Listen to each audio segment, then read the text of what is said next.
Hello, it's 12 o'clock. It's noon GMT. From the UK, I'm Kyle Hannon, and welcome to the first of our live video webcasts focusing on coronavirus COVID-19. It's a live Q&A, and we're talking about managing for the local impact of a global disruption. Live questions, live answers, regional perspectives from around the world on how coronavirus and COVID-19 is impacting businesses. Now, just to give you a clear sense, we are not doctors, but we are people who are caught up in a situation that all of us, even 2 weeks ago, were not expecting. And for most people who had been putting together business continuity plans at the end of last year, this was not on the radar. But it's here now, and that's why we are really doing our best to share perspectives rather than advice, insights too. And that's why we're joined by 3 people from Ireland, England, and the European Union to talk about how people are accounting and managing locally for something that is affecting us all globally. You'll hear regional perspectives on how it's affecting people, whether they're at the office or whether they're trying to run an office from home. And we're joined by Finance Director, Digital Transformation Expert and Board Advisor, England-based Sarah Ghosh. Simon MacAllister is with us too. He's a corporate finance professional in Ireland. And Wojtek Wieronski, a member of CIMA's Europe Council. He joins us from Poland, and he'll be focusing on a European perspective. So just to remind you that your questions can be submitted at any time during this live webinar. And we're hoping that with all of the additional demands on the world's global broadband infrastructure, we're able to give you a fairly consistent live stream. You may occasionally see some buffering. It may disappear, but even if it does, don't worry about it. Please do put your questions into the comment section on the Facebook page for CIMA Global, and we will continue to see those. We'll incorporate those into our live stream, and then if the live stream has disappeared, the archived video will be posted on the CIMA Global Facebook page very shortly, and you will see and hear your questions answered. Right, let's find out who's going to be doing that, and I think we'll start with my colleague, Anastasia Stefanidou, who is joining us from, well, a different part of her remote control network. She has the power at her fingertips. She's at home and she is monitoring the Facebook page. Anastasia, tell us a little bit about what you do for CIMA. Hello, everyone. So, yes, my name is Anastasia. I'm working from the brand and content and channels team. So I will be making sure that this live goes smoothly, and I will be monitoring any kind of questions you have and passing them to our panelists here. Thank you very much. Thanks, Anastasia. Next, we're joined from England. You'd normally based yourself not too far from where we are now, but Sarah, I think you're a little bit further away from now. Sarah Ghosh, who is joining us from, well, where are you, Sarah? Tell us a bit about yourself and what you do. Morning, everyone. Yeah, I'm actually in obviously at home in Surrey. So I have recently been working with a healthcare company as a finance director. So obviously the healthcare space is very much in the news at the moment. So looking at how we can support from that side from a finance perspective. I'm also on the association board and the CIMA Council as well. So wanting to make sure that our members and students are very much supported in this very challenging time. Thank you, Sarah. Simon MacAllister is in Ireland. Simon, where on the 9 to 5, if there was such a thing, would you normally be working? Tell us about your organization, where that works. Yes, hi everyone. As Kyle said, I'm a corporate finance partner based in EY in Dublin. Lead a team that works across the island of Ireland. We would normally all be in our various offices, the 3 that my team are based in. Working with a variety of different clients, and obviously things have changed quite dramatically over the last week and a half. Indeed. And from a little further afield, Wojtek Wieronski, who is a member of CIMA's Europe Council. Welcome, Wojtek. Tell us a little bit about you and the work you do. Good morning, everybody. My name is Wojtek. I'm currently working with a pharmaceutical company in Poland. And as you can imagine, we are one of the frontline services for all the people around the country, helping them to go through this pandemic. At the minute, I am currently in my office, actually, working together with my colleagues to ensure that all our actions, which we need to run in the business, are in line with our expectations.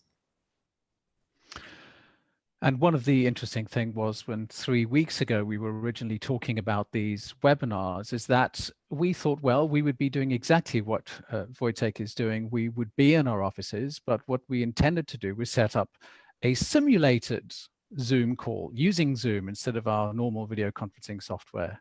And we would put on a webinar which basically tried to recreate the scenario. Let's imagine we're all working remotely using a free tool like Zoom and trying to do business without being at the place of business. As so often happens, reality moves much faster than theory, and now we're doing this for real, which shows the importance of having a plan. Let's start off with plans. It's all very well to talk about the disruption. It's all very well to focus on what's had to change. But what about what we've been able to continually and successfully deliver as our world changes around us? What have we been able to keep doing? Sarah Ghosh, from your perspective, what has continued? What's been absolutely as clockwork? What have you been doing? What have your clients been able to continue getting from you? I think obviously from a healthcare perspective, it's being able to deliver quality care. Obviously, there's more challenges with that in terms of managing workforce, but ultimately across the whole of the NHS, it's about making sure that the patient is at the centre of everything we do, and that hasn't changed in terms of the outcomes that we're wanting to deliver. Simon MacAllister, what's continued for you? I would say an awful lot of our business has continued. I mean, as a large professional services business, we have a very diversified business in terms of the kinds of activities we're working with clients on. We have a lot of projects that are, effectively regulatory or statutory driven. So obviously our audit and assurance business has to continue, albeit they're doing it in some cases under some very difficult conditions in terms of being on site, not being on site, conditions that now prevail at people's balance sheet dates compared to what they would have been 3 months ago. We do an awful lot of work in the government and public sector. The vast majority of those projects are continuing as they were. We do a lot of transformation projects with clients. Existing projects that were underway, as this crisis has unfolded, are continuing. We'll talk maybe about some of the ones that are not continuing.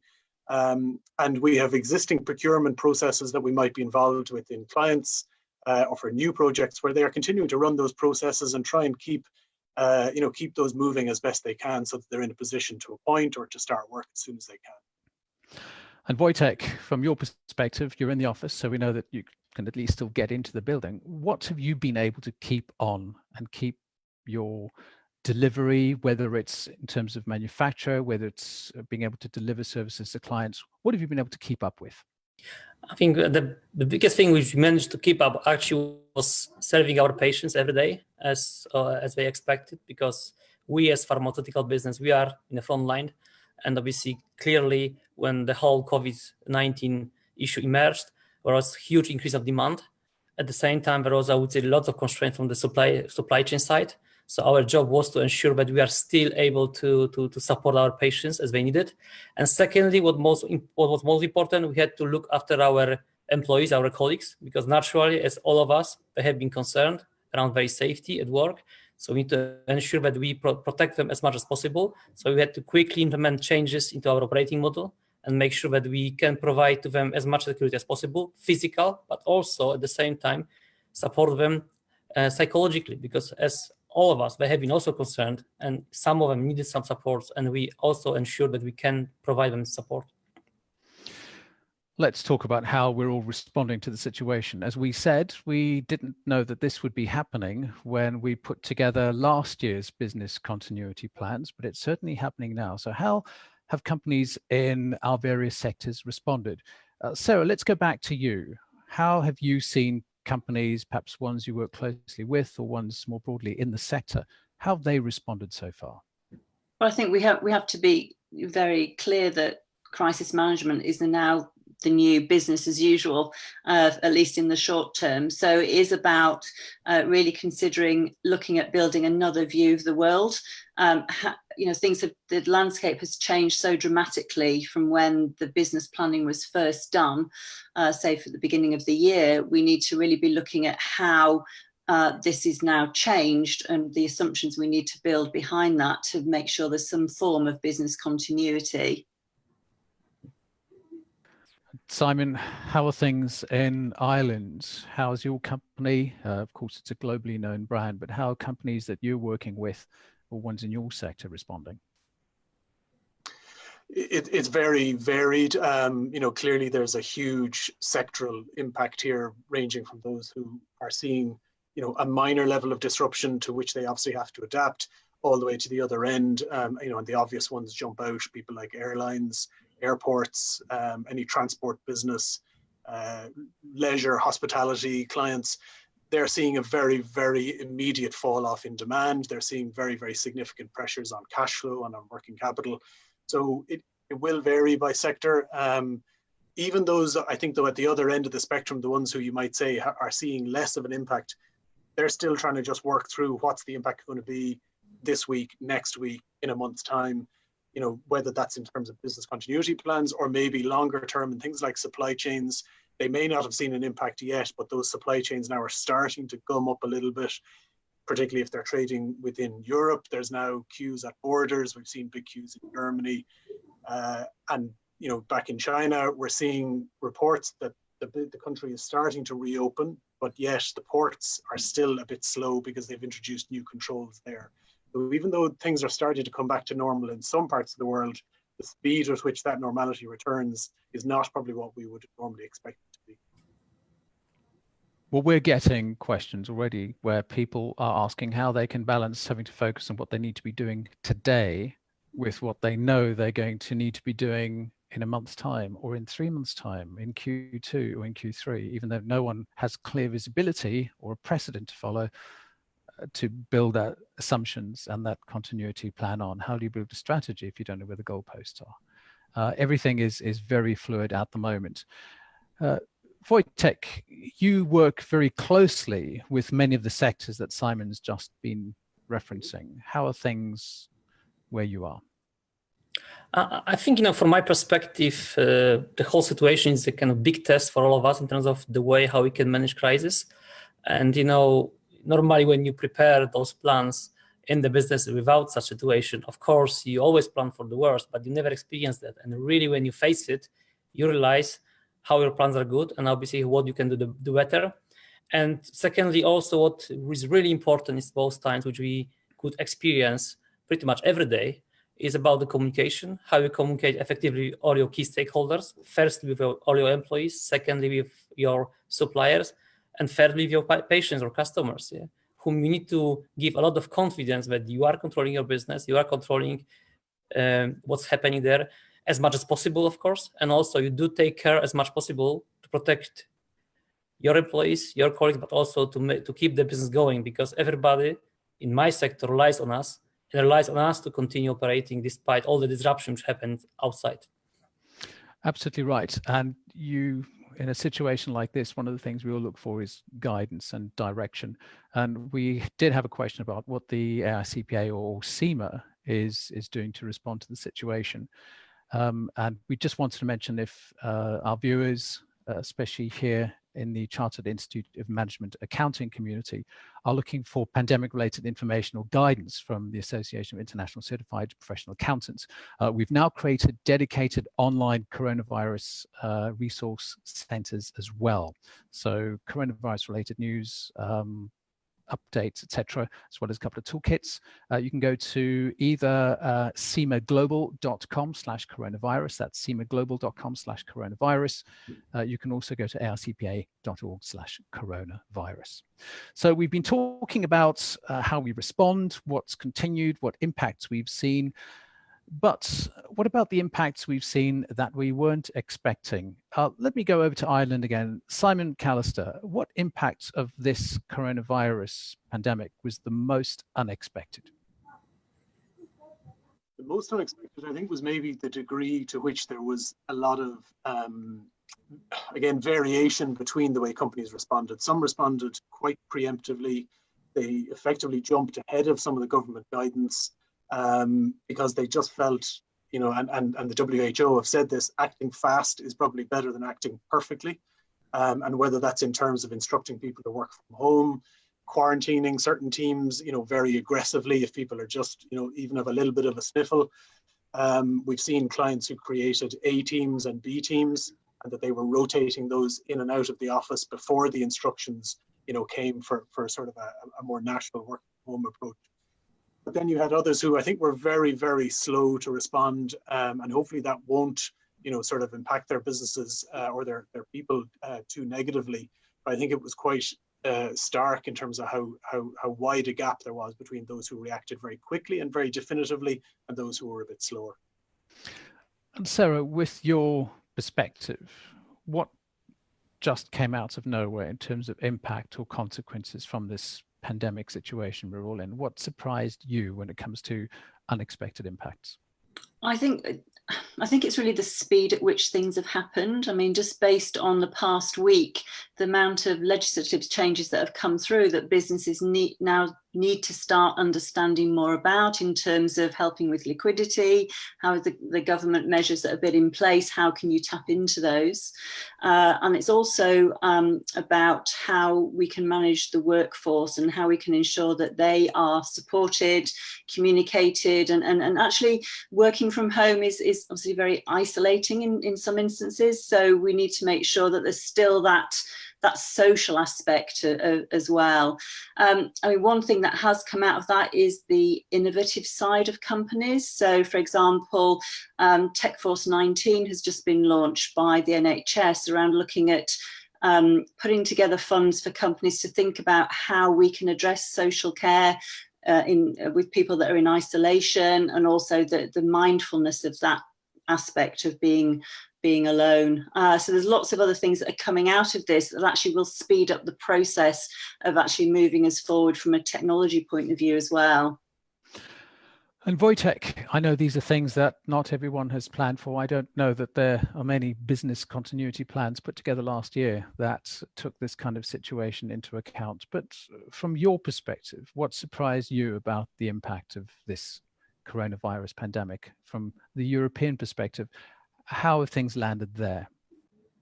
I think that the thing which not surprised us a little bit over how quickly the things start changing in the country and the whole region from the moment when the first cases of COVID has been, I would say, clear in the media.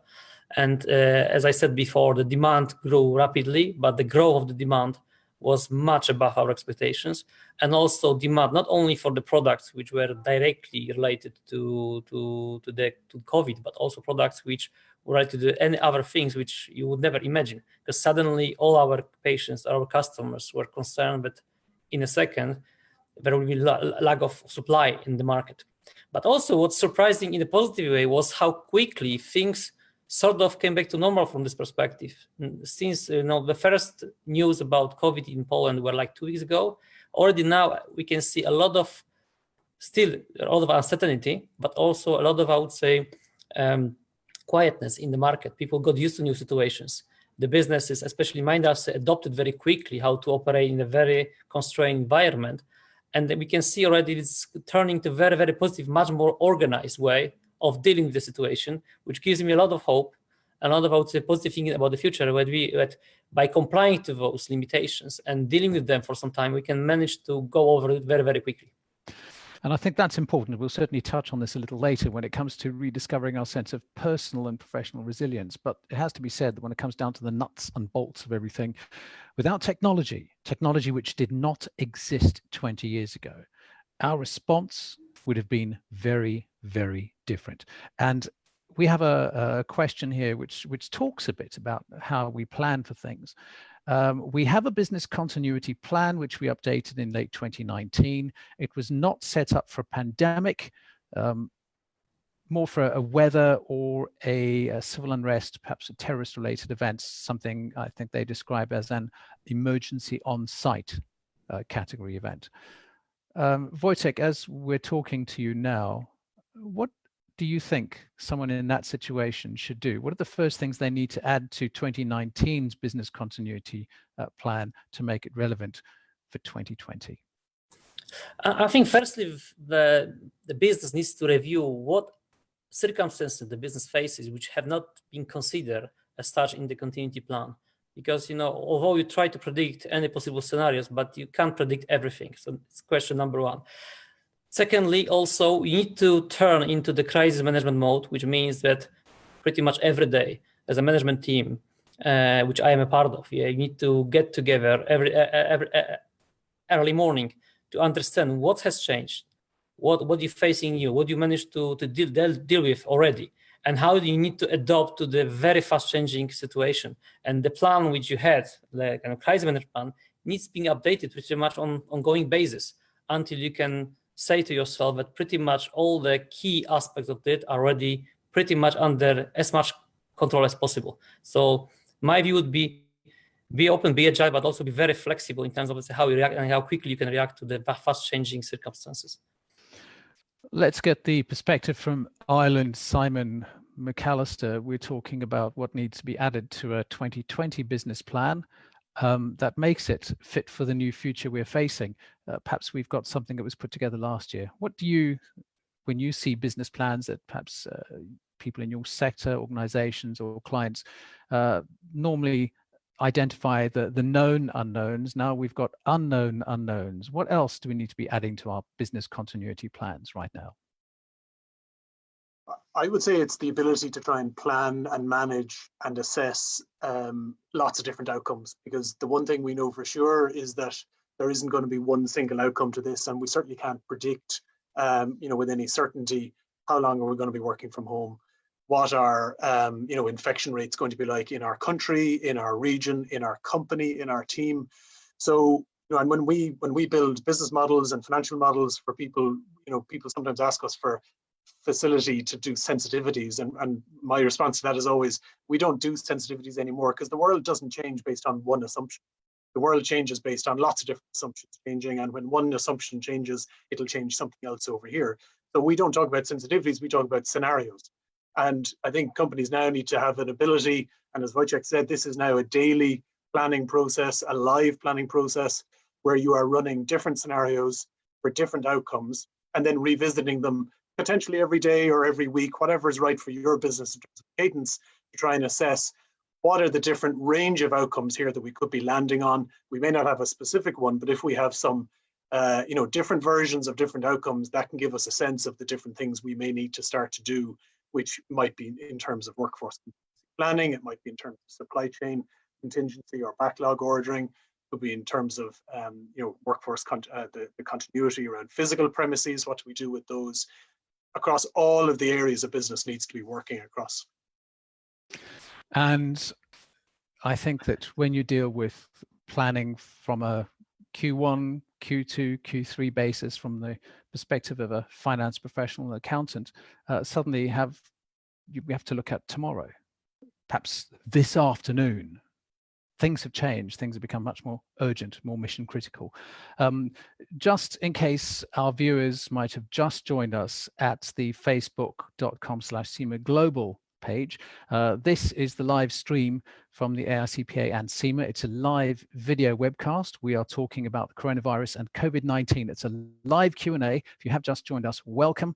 We're talking about how do we manage for the local impact of a global disruption. We're taking live questions, which you can put into the comment section on the Facebook page, and we'll do our best to give you live responses, giving you a regional perspective on how the coronavirus is impacting business around the world. This started at 12 midday UK time. There will be a US webinar, which we will be delivering later this week. That will be on Thursday. And then we have one focused on the Far East in a week's time on Monday, 30th.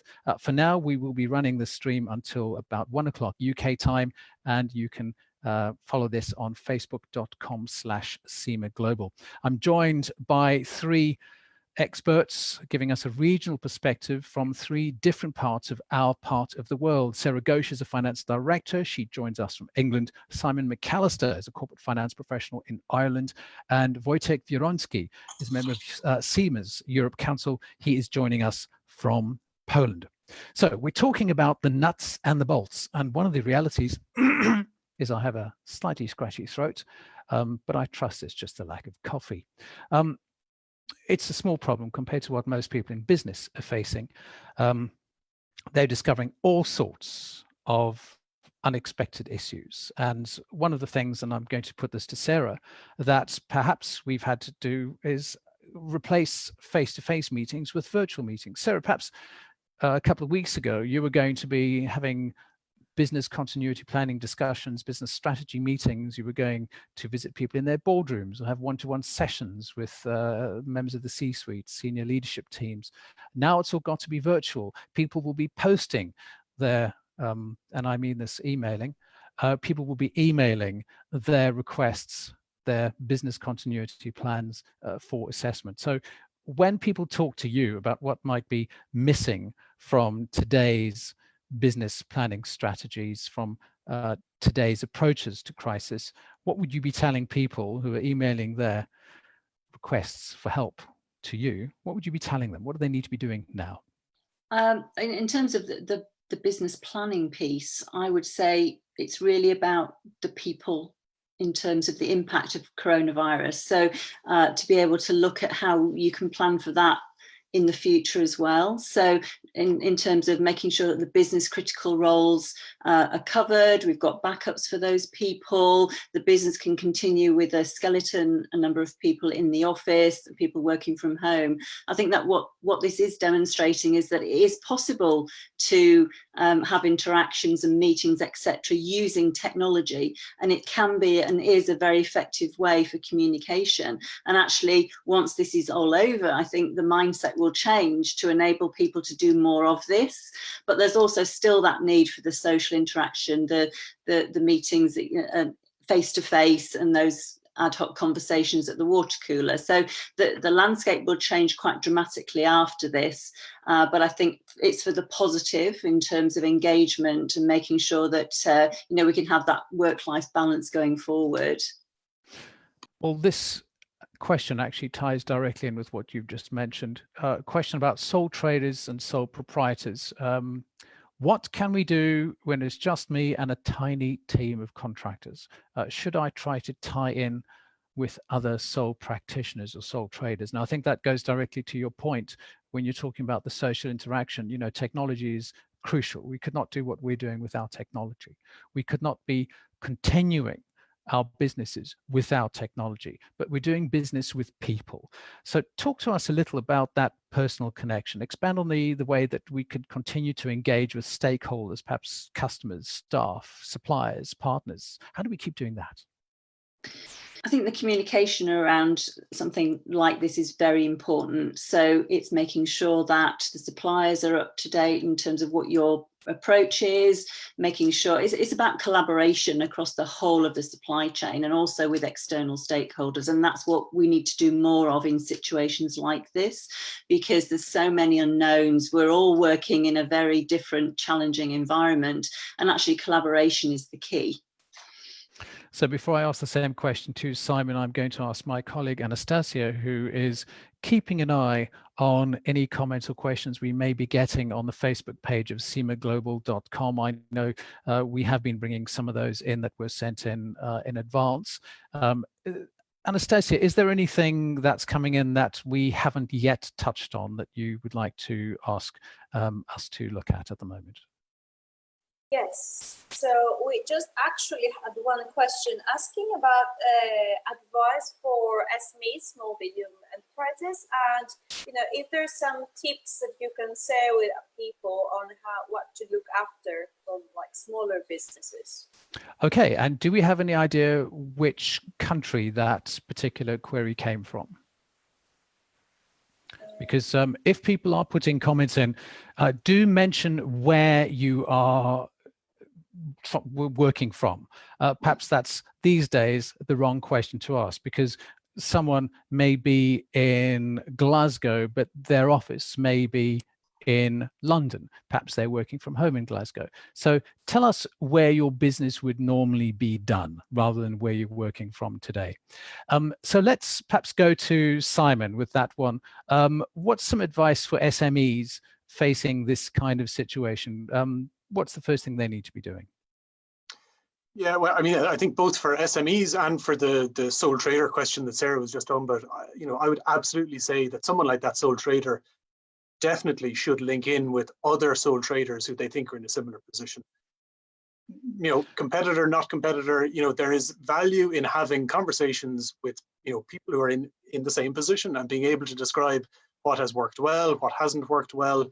And the same for SMEs. I think they need to be trying to build a bit of a network amongst themselves, but also then lean on external parties, like ourselves, for example, like your auditor. I've spoken to a number of clients last week who I just proactively called them. I wasn't able to give them definitive advice about something, but we had an initial conversation. Firstly, they valued the personal connection and the ability to, or the recognition that someone was thinking about them. They were able to bounce one or two things off me. Again, I wasn't definitive in terms of advice, but gave an opinion. They were sense checking something. In a couple of cases, it accorded with what they were thinking. Maybe it wasn't. And you're using all these different touch points. Speak to your bankers, both for your working capital requirements, but also just to get these views. What are they seeing? So certain parts of the economy, like our banking system, like professional services firms, they are seeing a lot of what's happening in the wider economy, which people can try and use that knowledge to try and predict what's going to happen for my business. And then certainly from an international point of view, if you have a supplier in Italy, certainly do speak to them. Again, make that personal connection, show you're thinking about them, but also try and understand what has happened in their business that may be something you can learn from in their business. We've seen examples of different sectors in different parts of the world where they've been more impacted than others, and they are very good templates for how we know it's going to impact our sector once it comes to our particular part of the world.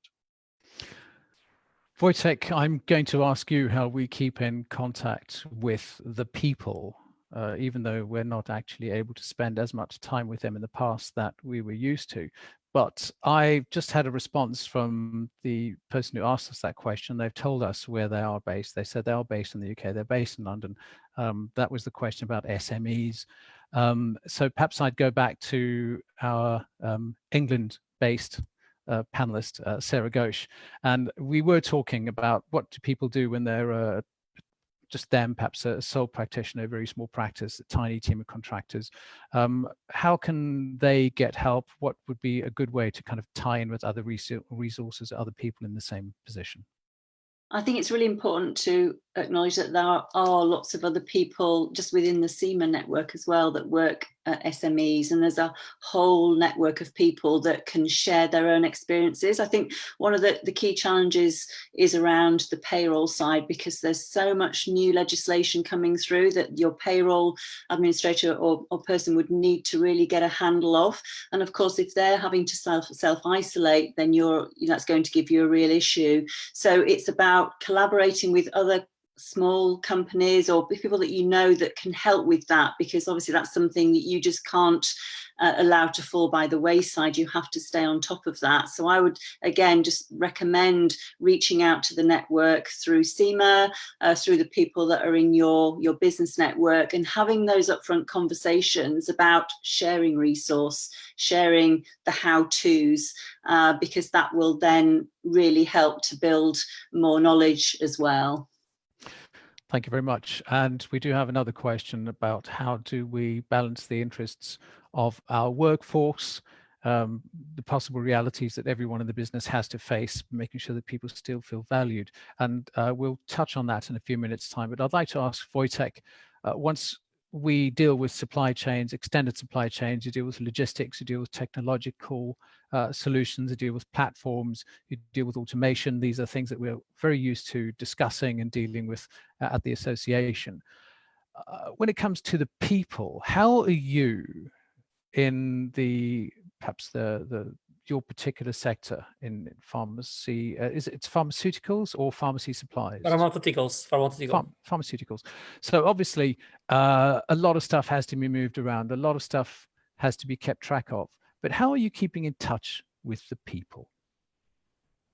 So firstly, of course, in terms of people who work with us on the front line, who are actually every day serving our patients, we naturally make sure that obviously they do understand from us, what's happening, what we actually making happen in the business to make their everyday work easier and safer for them. But also at the same time, they need to have a very quick way of responding back to us, whether it's virtually or through their direct managers. There is, I would say, constant online communication both ways, just to ensure that both parts are heard and reactions and specific action done very, very quickly. So it's thing number one. In terms of people in the office who are supporting operation, of course, making sure that obviously we do continue the supporting functions. We need to ensure that obviously all our colleagues having the right way of communicating, where technology plays a vital role. But also, I think from the perspective of the whole business, the leadership is very important, the communication with the leaders. We as leaders needs to be available for our people, whether virtual or physically, depends obviously what we can do in those days. We need to be visible. We need to be always ready to respond to them, to support them, even sometimes psychologically or even with some specific matters, just to make sure that we are there for them. Because I think that coronavirus is not only a test for us in terms of our processes, systems, and everything else, but also is a huge test for us of our leadership, how we are going to lead the business through this difficult time, because it's very easy to lead the business when all things goes in line with our thinking, but it's very difficult to go through the very rough waters, and that's where us as leaders needs to be on the front line with our people. Communicate, be transparent, be honest, but also pay attention to what is happening around us, not in terms of the technological solutions, but in terms of what's happening in terms of legislation. And we know certainly here in the UK, and perhaps Sarah, you'd speak to this, we did have a question, if we have a self-employed workforce, how do we protect them? Another question, how do you balance the possible need to lay off employees during an event such as this? And I understand these are two things. One is a question about, we work with a team of self-employed people. The other one is talking about employees. So perhaps we could try to cover both of those in the same response. On the one hand, you've got a self-employed workforce. Perhaps you've got another company which is having to face the prospect of laying off employees, but also making sure that they feel valued. I mean, is that balancing act something that one can even hope to achieve? Or are there other solutions? Perhaps this is going back to the self-employed question. For those people on to where here in the UK, there's been a lot of discussion about the fact that government, who has stepped in with help for people who are employed, have still to come up with a reasonably equivalent solution for people who are self-employed. So what may be the case today? Legislation or new laws or new support may come out in a couple of days. So of course, we're not giving advice at the moment because it's a constantly changing situation. But Sarah, what can you say to people who are dealing with a lack of information, lack of clarity, but still business has to continue? I mean, as I said earlier, every day things are changing. So I'm hoping that there is something else that is going to be said about to support the self-employed. There's lots of, as I say, new legislation come in. We need to understand that more in terms of paying existing employees. And I think it's about the relationship you have with the people who work with you. It's making sure that they feel supported, that they know you're doing everything you can to find out what support is available, both for the business, but also for them as well.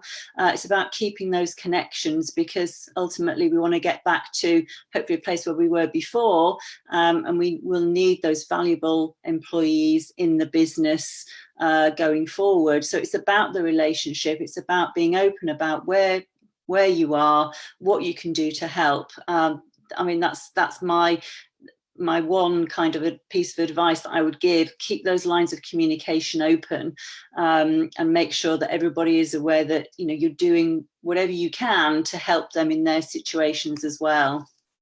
So it's a balancing act. And by the way, we are talking about how we balance things. How do we manage the local impact of this global disruption? If you have just joined us on the Facebook page for our live stream, we began at 12 midday. We will be doing this until 1 o'clock UK time this afternoon. You can view the live stream at facebook.com/SEMA-Global. Put your questions to our live panel. How do they suggest we manage for this global disruption? We're taking live questions, providing live responses, and trying to give you regional perspectives on how the coronavirus is impacting businesses around the world. This is the first of 3 live webinars we are doing. This is focusing on the UK and the EU. One focusing on the US will be on Thursday, and then we have one focusing on the Far East on Monday.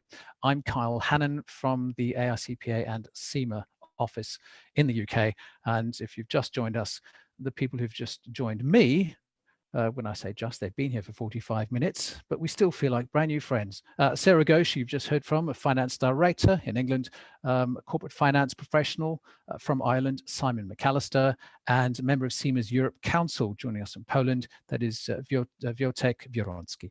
So we're talking about how we balance the reality, the possible need to lay off employees during events such as this, but also make sure that people feel valued. Is that even possible? How do we do that? Simon, you must be seeing this day in and day out at the moment. From Ireland, what's the perspective there? How are people balancing harsh reality with the need to keep people valued and to make them realize that they are still valued despite what the situation might lead to?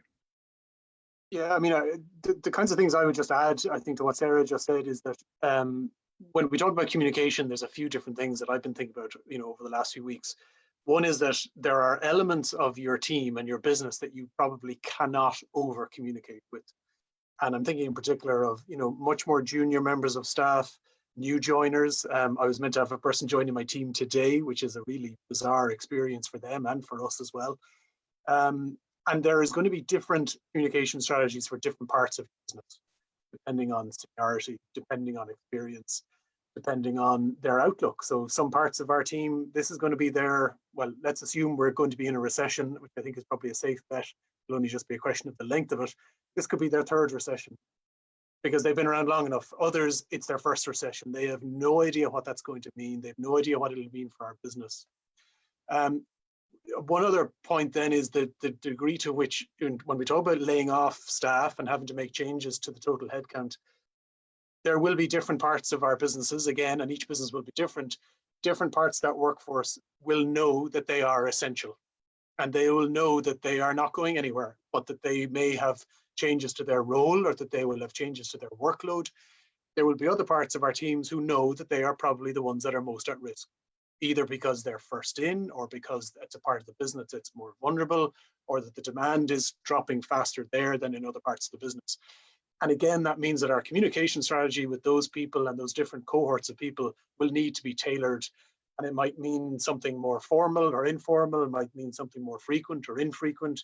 It might mean something, that is by video conference or by audio, or possibly even by physical on a very limited basis, to the extent that that's practical under the current restrictions. So I think it's really about businesses just thinking about the different parts of the businesses and the different communication strategies and the different modes of communications that will work depending on those. And what about the perspective from the Europe, logistics, the supply chains, that tremendously interwoven network of relationships, of service level agreements, of logistics? What are you seeing, Wojtek? How are you balancing the new reality with the need to keep people feeling valued when things are becoming very different? I think first of all, as leaders, we need to, I would say, demonstrate our people. We see how valuable they are for us, and actually here in those days, pricing more than criticizing is actually playing a vital role. We normally tend to be more challenging, more often criticizing towards our people, whereas actually in those days we need to actually reward them more, even by simple thank you in everyday job. Secondly, also we need to acknowledge their fears. Currently, they are feared about their physical safety and health. but soon they are going to be worried about their jobs, as we discussed before. Yes, obviously, kind of showing empathy, number one, but then secondly, responding appropriately to those fears and managing them on that day is very, very important. Yeah. And also, we talked about before about collaboration and networking. I think those days, in my view, plays vital role, because on one side, you have businesses which got severely impacted by the COVID. Actually, they got closed down even in many ways. But also, there are businesses which are currently struggling with people. Number one, because obviously there is such huge demand that they can cope with that.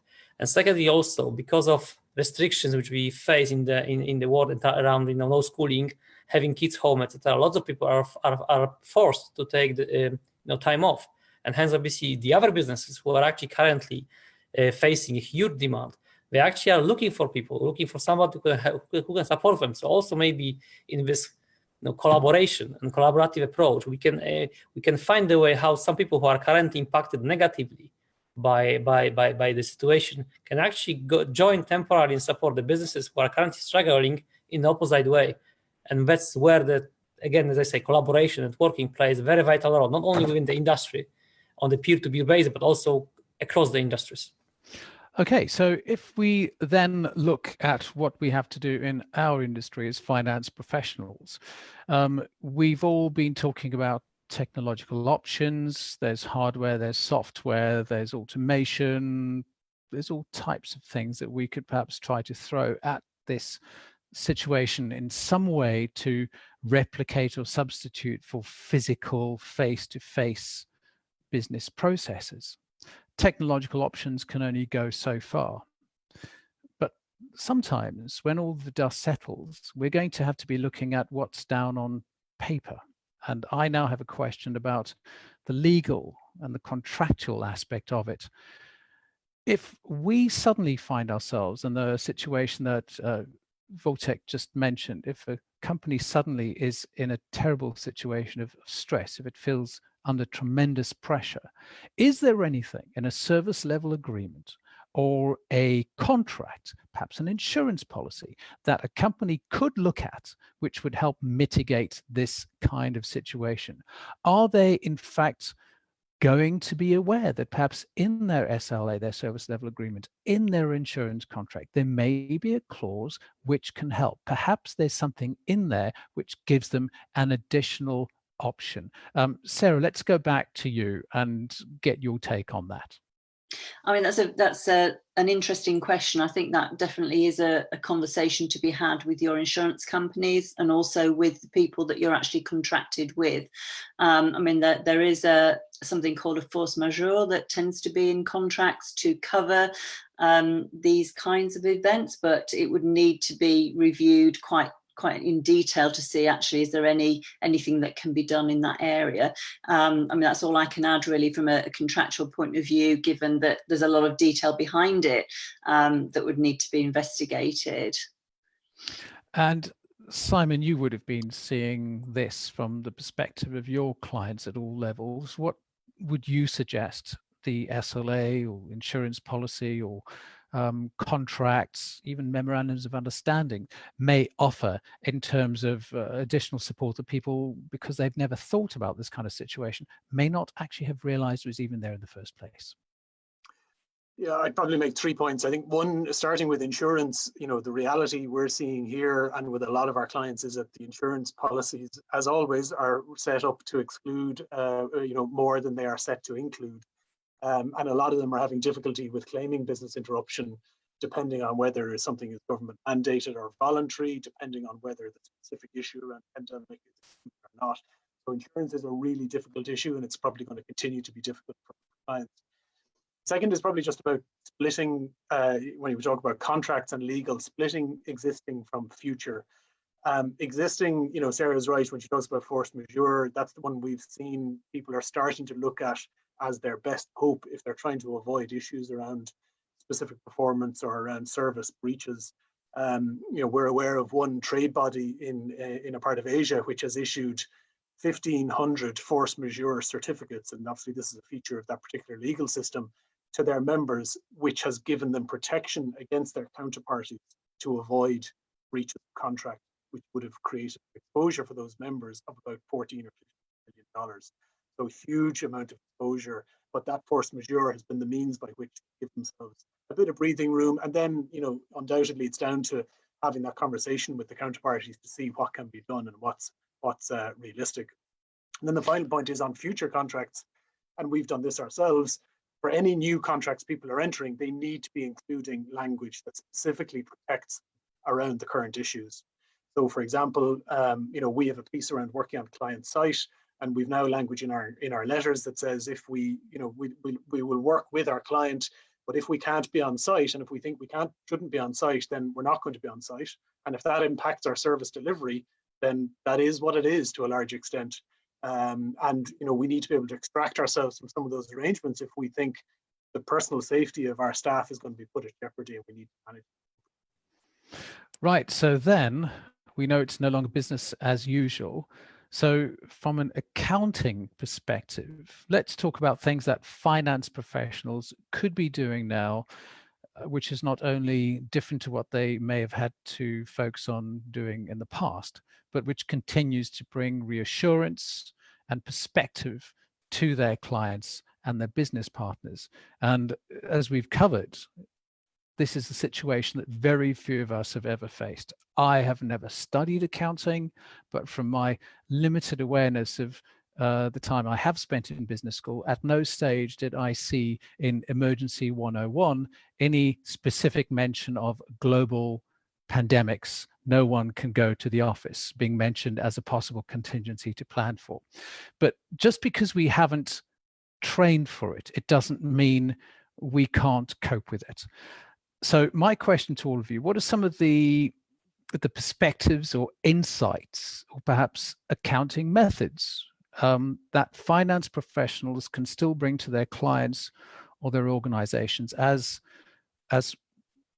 clients around us are suddenly fighting hundreds of fires every day that they weren't expecting? They'll be looking everywhere else but at their accounting situation, but at their books, because they've got so much other emergency stuff to cope with. So how do we as finance professionals bring that balance, that reassuring presence, so that they don't take their eyes off the ball as businesses, so that accounting, so that the numbers can still continue to have the right set of oversight on them? Wojtek, let's go to you on this one. What do we as accounting professionals still need to be doing today to continue to bring reassurance to our clients? I think firstly we have to understand obviously what are the key priorities or things which our clients, our business are looking at. At the minute, I think for most businesses, the biggest challenge which they're facing in this situation is maintaining your liquidity and making sure that basically your business actually is still liable. So we as accountant can, I would say, help all the businesses and our organizations to navigate through these difficult times and also engage in those discussions. Our key stakeholders, particularly our business partners, because although there are some SLAs, for example, which we discussed before, which in a way constrain us as businesses, but at the same time, if we try to, in those days, execute those SLAs in some circumstances literally, they may actually kill both businesses. So I give you an example. If let's say you have some SLA about your rental agreement with some of your partner, you can temporarily agree based on facts, based on, I would say, numbers. Yeah, but actually it makes perfect sense to, let's say, reduce those expectations for a limited period of time until the situation settles, so that then both parties could win, rather than actually striking down to debate what SLA was and actually who is actually should do what. Yeah. So in my view, we should, I would say, tackle things like this and demonstrate very clearly, very transparently, in a simple way, most importantly, yeah, to our organization, to our clients, how we should, I would say, react, how we should accommodate to ensure that we both can go through that in a winning way. I'm going to continue this conversation with Sarah in a minute, but I would just encourage all of us to think, because this webinar finishes in about 5 minutes time, to be able to give just one maybe selection of 3 key points, 3 key takeaways that you would suggest that people start their lunchtime with. But Wojtek will be coming back to you to talk about those in a minute. Sarah, let's continue that conversation. What do finance professionals need to be doing now to keep that oversight, to be watching the bottom line when our clients are looking at so many other things? What do finance professionals need to be doing now to continue to bring that kind of reassuring perspective to things? Yeah, I mean, in terms of our obligation is to safeguard the financial position of the business and ensure that it can continue in whatever form it takes. So for me, it's about the external relationships that we need to make sure are happening, and the conversations with HMRC, with our pensions companies, and also looking at how we can best tap into some of the help that's available from a financial perspective.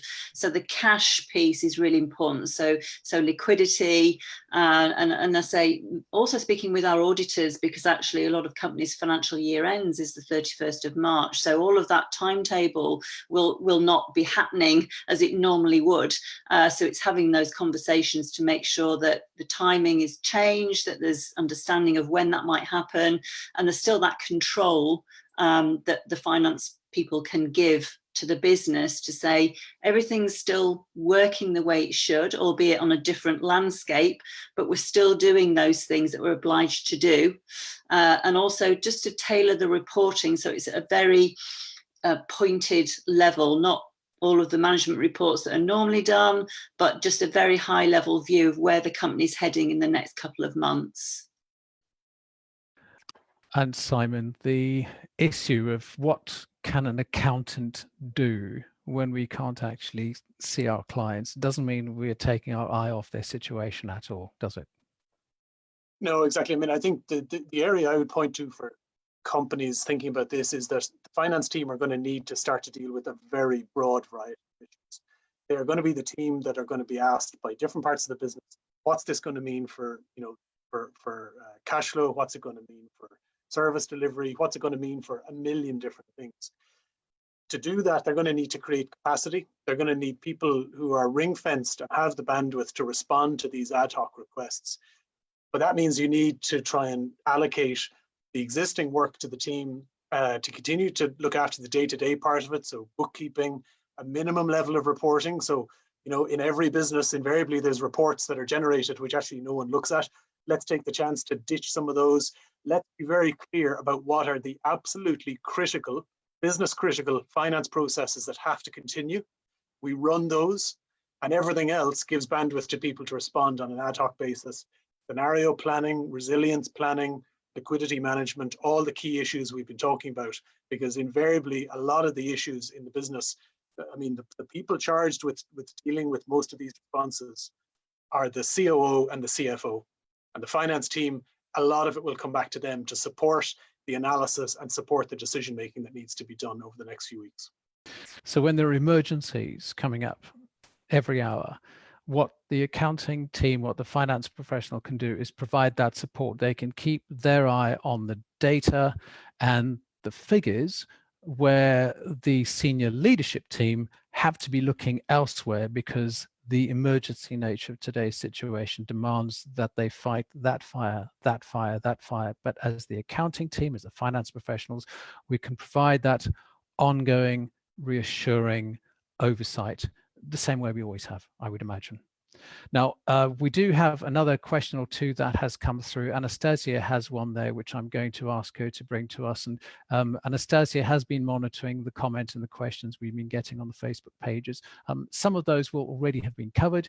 If any of those are inviting us to give a response to a new topic, then we'll certainly try our best to feature that. We do have, I think we'll run a couple more minutes just to make sure we squeeze this in before we wrap up. Anastasia, what is the question you have there? Yes, hi. So we have a couple of people asking about current audits. So there is a concern out there that people are going through audits at the moment, and some of them have have plans to go through audit like this or like next month. And people have been wondering that what do we think, and will they be will they be asked to provide any additional disclosure? And if yes, do we know if there's any extension to submit audited accounts? Because with additional content being required, like they might need more time. Well, I saw Alistair's hand, Simon hand go up. So let's let you take that, Simon MacAllister from Ireland. Yeah, so I mean, Sarah did point out, the very key thing around timing. Some companies will have a 31 March audit deadline, or sorry, their year end will be 31 March. That's going to pose significant specific concerns around things like impairment, around things like going concern. But for those who have December year ends, they should still be thinking about how that changes their audit and their accounts process at the moment. So down to specific things like IAS 10, which is post-balance sheet events. What are the disclosures you're going to need to make?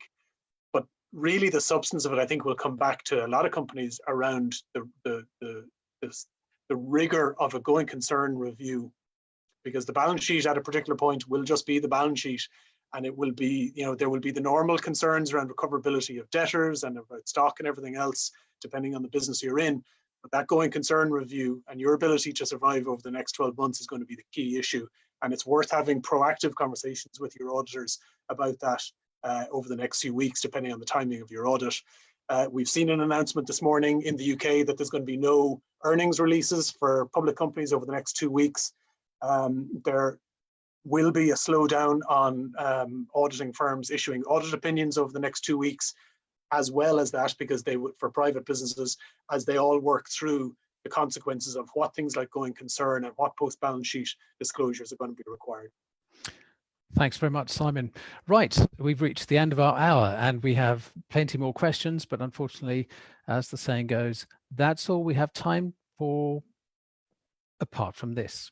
What are 3 key takeaways that each of our panelists can leave us with that will help our viewers manage for the local impact of this global disruption? Let's go back to Sarah Ghosh, who is joining us from England. Sarah, 3 key takeaways. What would you suggest people begin their lunch with? I think the first one to me is around protecting employees, making sure that the company is doing everything they can to support them if they're working from home, keeping into contact. The second is around cash and looking at externally what's available to help support. It's really important that what's being offered by the government is taken up by companies. And thirdly, it's about supporting the supply chain, making sure that you can continue by supporting people who are supporting you. Wojtek, what would you suggest we take away from this conversation that may help us start the afternoon in a slightly more capable frame of mind than we may have begun it? Yeah, so I would firstly echo what Sarah said. So firstly, most importantly, look after your people in many ways. Look after them physically, look after them mentally as well, just to make sure that you are supporting them and you are there for them. Secondly, obviously manage cash, because it's a bloodstream of your business. If you lose liquidity, then it starts being a problem for you. And lastly, I think manage your priorities well, because we need to be clear. This situation brought a lot of chaos in organizations, and that's where you have to step in and make sure you help the company to bring the right priorities to the light and remove everything else which is just a distraction, because we have a lot of distractions from outside. Yeah, there's no time for distractions at the moment. Simon MacAllister from Ireland, what do you suggest people try their best to remember? Yeah, so I mean, people will see the theme here. So as Wojtek said, and Sarah touched on, liquidity is key. Our restructuring colleagues used to say in the last recession, cash isn't king, cash is emperor. Cash is the absolute number one thing. Second thing is talk to your staff, engage with them. Do flex that depending on different people, different style, different cohorts. And the third thing is, as I mentioned about the WHO advice for government, same applies for businesses. Act quickly. Don't let perfect be the enemy of getting that decision done quickly. And a fourth one, as you mentioned, we're taking it into lunch. Wash your hands before your lunch. Yes, of course. Thank you so much to my panelists, Sarah Ghosh, Finance Director, Digital Transformation Expert and Board Advisor based in England. From Ireland, Corporate Finance Professional Simon MacAllister, and a member of SEMA's Europe Council, joining us from Poland, Wojtek Wieronski. I'm also joined by my colleague Anastasia Stefanidou, who has been monitoring the live stream, which you have been watching at the Facebook page of cemaglobal.com. That's facebook.com/cemaglobal.com. You will see this archived live webcast posted there shortly. Thanks so much to everyone who was submitting questions. We will be back on Thursday to discuss the way that we manage for the local impact of a global disruption from the US perspective. And then there is one from the Far Eastern perspective coming up this coming Monday. And one last thing I would leave you for anyone looking for pandemic-related information and guidance from the Association of International Certified Professional Accountants. You can find updates, resources, and more about the coronavirus outbreak. The coronavirus resource centers have been created online at the websites of aicpa.org/coronavirus and cemaglobal.com/coronavirus. So for our UK audiences, cemaglobal.com/coronavirus. I think we see it all comes down to the people. We stay engaged, we stay open, we stay communicative, because to be honest, we are all in the same situation.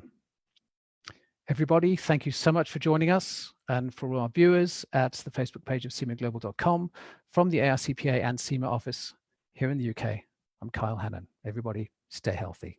Goodbye.